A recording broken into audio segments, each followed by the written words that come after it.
بسم اللہ الرحمن الرحیم۔ السلام علیکم۔ نیوز انالیسز کی نئی ایپیسوڈ کے ساتھ میں ہوں سید عارف بہار۔ ناظرین، گفتگو کے آغاز پر میری خواہش ہوگی کہ آپ اس چینل کو سبسکرائب کریں اور بیل آئیکن پر کلک کریں تاکہ ہمارے درمیان گفتگو اور تبادلہ خیال کا یہ جو ربط و تعلق ہے یہ قائم رہ سکے۔ ناظرین، UAE یعنی متحدہ عرب امارات سے آنے والے ایک وفد نے جو مقبوضہ جموں و کشمیر کی انتظامیہ ہے، جس میں گورنر منوج سنہا بھی شامل تھے،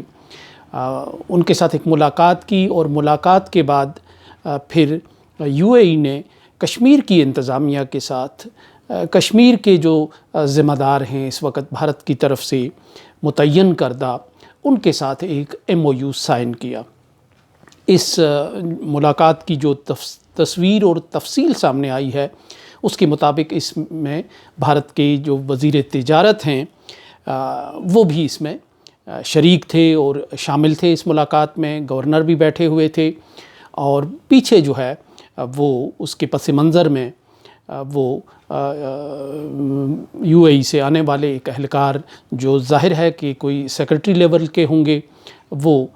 کشمیر انتظامیہ کے ایک اہلکار کے ساتھ میمورنڈم سائن کرنے کے بعد ایک فوٹو سیشن کر رہے تھے۔ اس MOU کا مقصد یہ بتایا گیا کہ UAE کو دعوت دی گئی ہے کہ وہ کشمیر میں سرمایہ کاری کرے، ریئل اسٹیٹ میں، زراعت میں اور باقی جو انفراسٹرکچر کی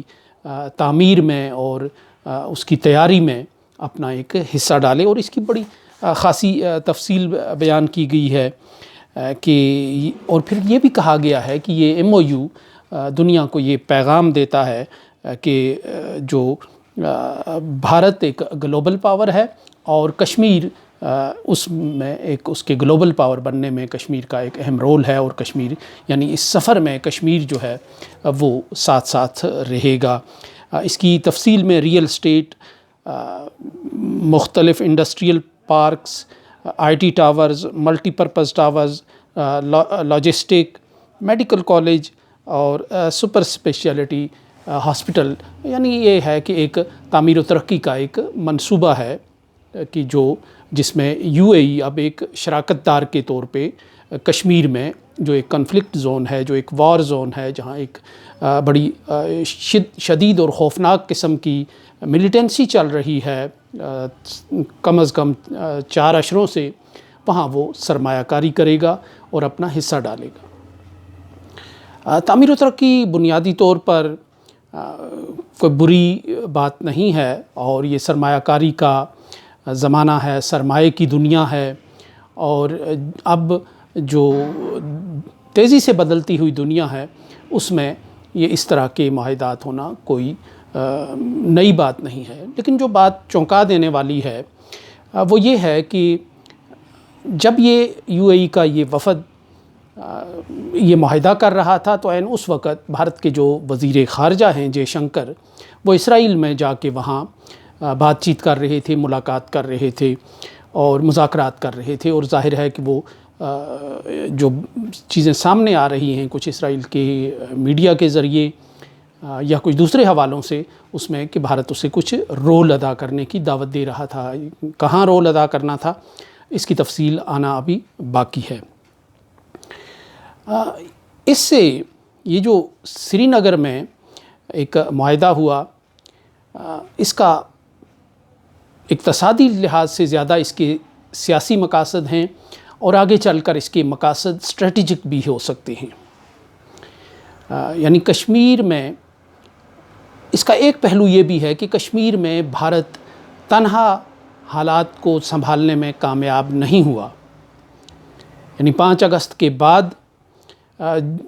جس تبدیلی کا دعویٰ کیا گیا، جس انقلاب کا دعویٰ کیا گیا،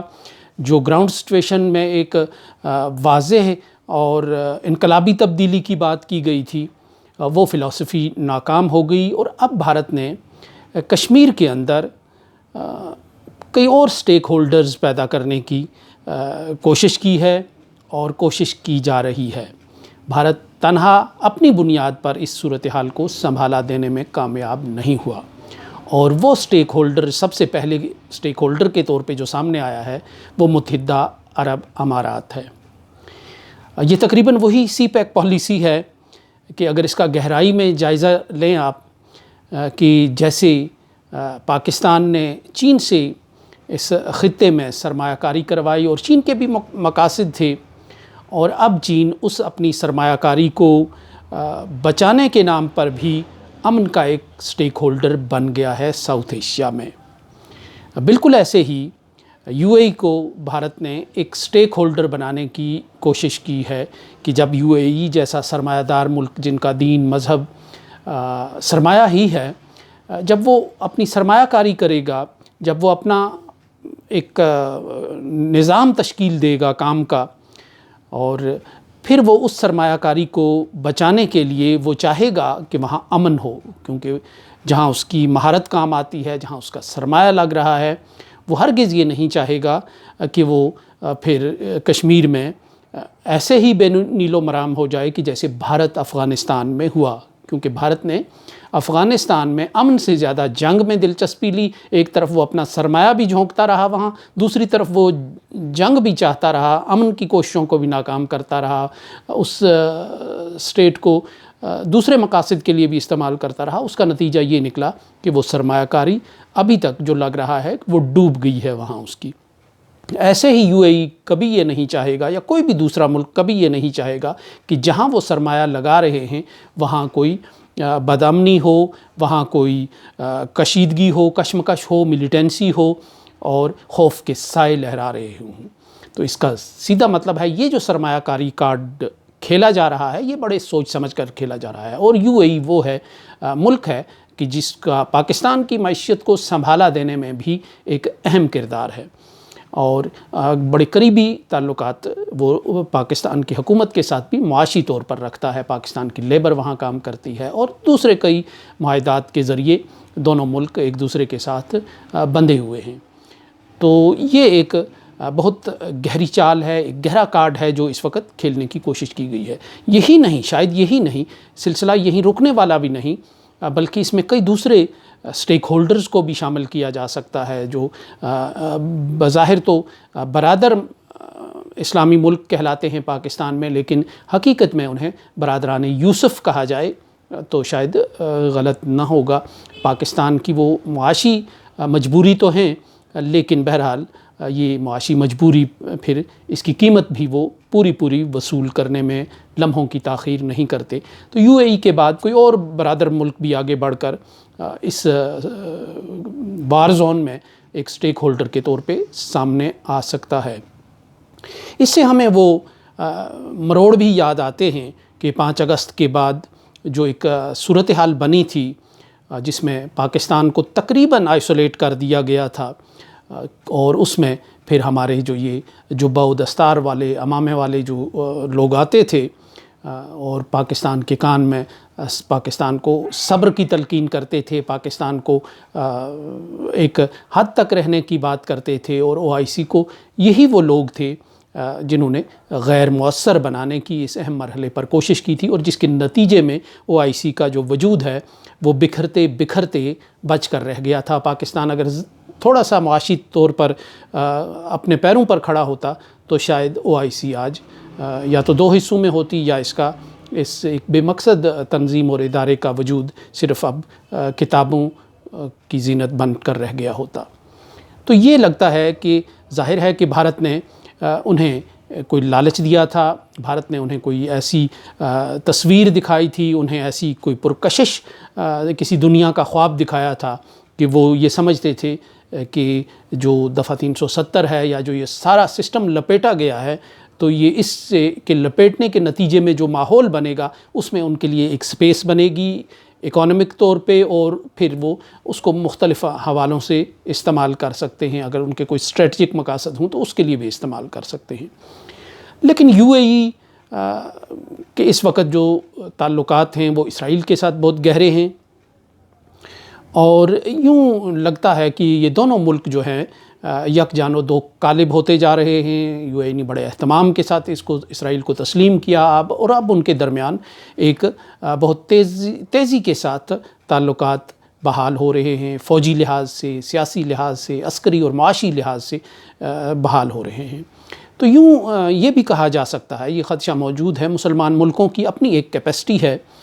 وہ اپنی زمین، اپنا سرمایہ ایک نمود و نمائش کے لیے تو کر سکتے ہیں، لیکن وہ طویل المیعاد اسٹریٹجک مقاصد کے لیے یا معاشی مقاصد کے لیے اپنی ذہانت، اپنی صلاحیت، اپنا سرمایہ لگانے کا ان میں بہت کم رواج ہے۔ تو یہ کہا جا سکتا ہے کہ یو اے ای کے پردے میں یہ اسرائیل کے لیے ایک راستہ بنانے کی کوشش ہے، اور اسرائیل جو ایک زراعت کے شعبے میں بڑا ایک اپنی مہارت کا ایک دھاک بٹھاتا ہے، اور دنیا کو اس نے ایک اپنی جانب اور قائل کیا ہے اپنی صلاحیتوں کا، جو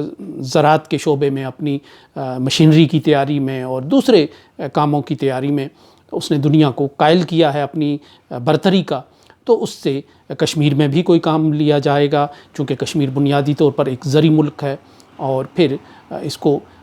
زراعت کے ساتھ ساتھ انڈسٹریلائزیشن کے لیے بھی کام کیا جائے گا، جو بظاہر اس وقت نظر آ رہا ہے۔ لیکن اسرائیل جب آئے گا تو ظاہر ہے وہ اس کے اپنے ایک تجربے ہیں، بالخصوص آبادی کا تناسب تبدیل کرنے کا جو فلسفی ہے وہ اس میں مہارت رکھتا ہے۔ اس نے ایک آبادی کو، ایک بہت بڑی آبادی کو جو زمینی حقیقت تھی وہاں کی، اسے افسانوں میں ڈھال کر رکھ دیا ہے، اور اسے اپنے علاقے سے نکال کر دربدر ہونے پر مجبور کیا ہے۔ یہ مہارت ہے، اور بھارت اور اسرائیل کے تعلقات جس انداز سے اور جس رخ پر جا رہے ہیں اس میں کچھ بعید نہیں ہے کہ زراعت، تجارت اور انفراسٹرکچر، سڑکوں اور پلوں کے نام پر اس مہارت سے بھی فائدہ اٹھایا جائے جو وہاں فلسطین میں دہرائی گئی، جو وہاں فلسطین کے علاقوں میں جس کا بھرپور مظاہرہ پچھلے عرصے کیا جاتا رہا۔ یہ وہ دانہ ہے۔ اس پہ پولیٹیکل اکانومی آف جموں و کشمیر کے نام سے ایک پیپر بھی میری نظر سے گزرا تھا۔ اے جی نورانی صاحب بھارت کے بڑے معتبر دانشور ہیں، مصنف ہیں، انہوں نے بھی اس پہ لکھا تھا کہ پاکستان اور بھارت اگر مشترکہ منصوبے شروع کریں، بجائے اس کے کہ آپ اقتدار اعلیٰ کی لڑائی لڑیں کشمیر میں، آپ مشترکہ منصوبے شروع کریں اور یوں ایک معاشی طور پر ایک تعاون کریں ایک دوسرے کے ساتھ، اور کشمیر کی سرزمین کو جنگ کے بجائے ایک معاشی تعاون کا ایک بنیاد بنائیں۔ اور اس میں کئی کشمیر کے جو لوگ تھے وہ اس کے قائل ہوئے تھے اس وقت، اس نظریے کے، اس سوچ کے۔ خود جنرل پرویز مشرف جس جوائنٹ کنٹرول کی بات کرتے تھے وہ بھی یہی تھی کہ کشمیر میں ہائیڈل کے شعبے میں، منرل کے شعبے میں، زراعت کے شعبے میں اور دوسرے ایسے شعبوں میں پاکستان ایک سٹیک ہولڈر کے طور پہ اپنا کام کرے اور مشترکہ منصوبوں پر کام کرے، جس میں بھارت بھی ہو، پاکستان بھی ہو، کشمیر کی سرزمین پر وہ منصوبے لگیں اور اس میں کام کریں، اور پولیٹیکل انداز سے کوئی اس میں مزید چھیڑ چھاڑ کی بات نہ کریں، اور کشمیر کا جو سیاسی ایشو ہے، جو پہلو ہے اس کا سیاسی، اس پہ بات نہ کریں، اور کشمیر کو اس طرح ایک پیس زون بنائیں، دونوں کے درمیان ایک پل بنے کشمیر، بجائے کہ یہ جنگ کا ایک میدان بننے کے پل بنے۔ لیکن یہ فلسفی نہیں چل سکی تھی، اور جو اسرائیل ہے اگر اس کی اتنی ہی مہارت ہے اپنے علاقے میں، اپنے ملک میں، تو پھر آج فلسطین کا مسئلہ، اگر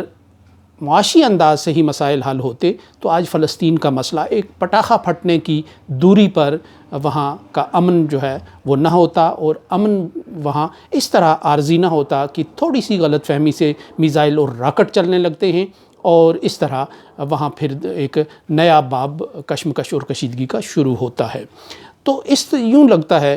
کہ اب ایک نیا کارڈ کھیل رہا ہے بھارت، اور اس کا مقصد یہ ہے کہ وہ سرمایہ کاری کا کارڈ کھیل کر ایک نئے سٹیک ہولڈرز پیدا کر رہا ہے، اور تاکہ وہ امن کے ضامن بنے، تاکہ جب بھی کشمیر میں کوئی ایسی تحریک چلے تو وہ ملک آگے آئیں اور اپنے سرمایہ کو بچانے کے نام پر وہ ممالک پھر اپنا ایک دباؤ بنائیں، ایک دباؤ ڈالیں، اور کشمیر میں دوبارہ پھر ایک امن کا ایک ماحول پیدا کیا جائے۔ تو یہ ایک ایسی صورتحال ہے جو اس موو کے پس منظر میں نظر آتی ہے، اور یہ فی الحال کہیں رکنے میں نہیں آئے گی۔ یہ جو کارڈز کھیلنے کا ایک سلسلہ ہے یہ آگے اور آگے بڑھتا ہوا نظر آ رہا ہے۔ سو اس کے ساتھ ہی اجازت دیجیے، اللہ نگہبان۔